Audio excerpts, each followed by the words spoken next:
Punk Revolution now.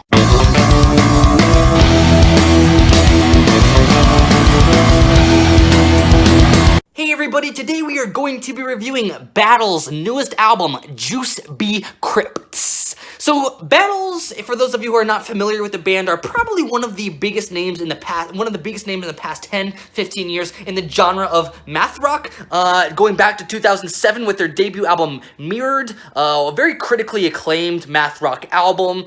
The way they were able to just create a very unique sounding math rock album that's really eclectic and a lot of fun with really talented musicianship in there.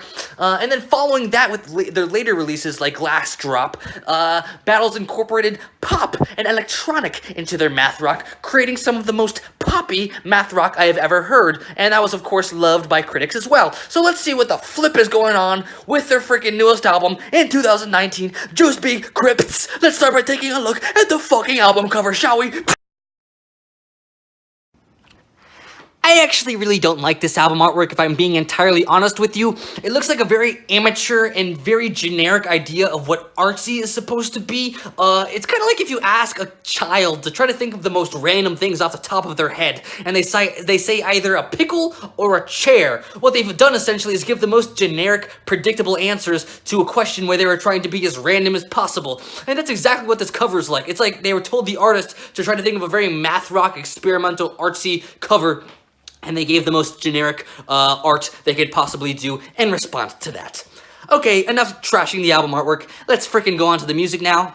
And if I'm being entirely honest with you folks, the music in this album is not much better. A lot of this music is sounds like very standard, very lifeless, very stale jams. It's kind of like as if Battles kind of like came up with a loop and just try to texture it a lot, make it all interesting and nice. And it sounds very nice. It's very produced very nicely, but it's just like they're jamming and don't really go anywhere with the jams, and the songwriting is just so stuck and so boring and so lifeless. And how are people calling this experimental? How are people calling this fucking math rock? Let's get something straight, folks. This is not fucking math rock. Just because they occasionally will use 3/4 when 5 minutes earlier they're using 4/4, that's barely experimental. That's barely fucking math rock. It's shame on you, shame on the fucking critics for calling this experimental whatsoever. It's just so fucking lifeless pop and so many aspects.